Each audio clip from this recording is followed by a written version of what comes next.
បាទជំរាបសួរបងប្អូនថ្ងៃនេះខ្ញុំមានដំណឹងពិសេសបាទឥឡូវនេះនៅកម្រងមានជ័យមួយស្តាពីយើងខ្ញុំនៅសល់មួយល្វែងបាទតែមានផ្ទះកម្ពស់ប្លង់សេ3សន្លឹកបាទកម្ពស់4ជាន់បាទអញ្ចឹងសូមអញ្ជើញទៅទស្សនាទាំងអស់គ្នា We understand your future safe in expert hands. From cozy homes to skyline scenes, MC's where your journey begins. Build it with MC, the best in the game. Design so fresh, you'll remember the name.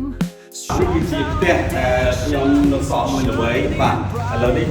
យើងបានសាងសង់បានជាច្រើនហើយអញ្ចឹងសម្រាប់ពុកម៉ែបងប្អូនដែលចង់បាននៅផ្ទះបាទទីតាំងល្អបាទដែលមានទីតាំងនៅទៅជាប់នឹងផ្លូវបេតុងផ្លូវរដ្ឋហើយទល់មុខហ្នឹងក៏មានផ្សារទំនើបដ៏ធំមួយដែរបាទតាមផ្លូវដល់ផ្លូវបោះប្រាញ់ហ្នឹងមកដល់ទីតាំងគម្រោងនេះបាទហើយនៅគាត់ជុំវិញហ្នឹងសិតតែអគារពាណិជ្ជកម្មធំជាច្រើនមែនតើបាទទីតាំងនេះគឺជាទីតាំងល្អនៅក្នុងកណ្ដាលទីក្រុងប៉ោយប៉ែតបាទអញ្ចឹងសូមបញ្ជាក់ផងដែរបាទសម្រាប់ផ្ទះនេះគឺមានទំហំផ្ទះ4ម៉ែត្របន្ទប់គុណនឹង16បាទមានបន្ទប់គេង5បាទបន្ទប់ទឹក6អញ្ចឹងសម្រាប់ពុកម៉ែបងប្អូនដែលចង់បងរំលោះបងបន្តការប្រាក់ក៏បាន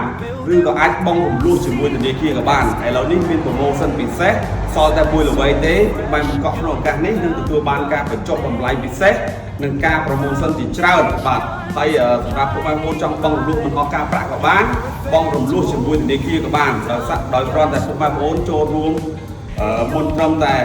30%ហើយ30%ហ្នឹងក៏យើងអាចបង់ជាដំណាក់កាលជូនទៅដល់ពុកម៉ែបងប្អូនបានដែរបាទបើពុកម៉ែបងប្អូនចង់ដឹងព័ត៌មានទៀតច្បាស់ពុកម៉ែបងប្អូនអាចទំនាក់ទំនងសាកសួរព័ត៌មានជាមួយខ្ញុំបានបន្តបាន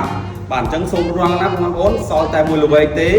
ពុកម៉ែបងប្អូនមកកក់ក្នុងឱកាសនេះខ្ញុំនឹងបញ្ចុះតម្លៃជូននិងមានការប្រម៉ូសិនជាច្រើនជូនតែម្ដងបាទហើយសល់មុខផ្ទះក៏ធំទលាខាងក្រោយក៏សល់1ម៉ែត្រទៀតដែរបាទមានលំហែមហើយស្រេចបាទអញ្ចឹងទីផ្ទះនេះគឺជាផ្ទះប្រភេទសផាវបាទពុកម៉ែបងប្អូនទិញទៅអាចប្រកបអាជីវកម្មផ្សេងៗក៏បានទិញទុកគេចំណេញក៏បានទិញទុកជួលក៏បានបាទទីតាំងនេះគឺពោពេញទៅដោយសក្តានុពលខ្លាំងមែនទែនបងប្អូនបាទសល់តែមួយល្វែងទៀតទេបាទប្រភេទផ្ទះប្លង់សេ3សម្រាប់តែម្ដងបាទអញ្ចឹងសូមអរគុណសូមគោរពលា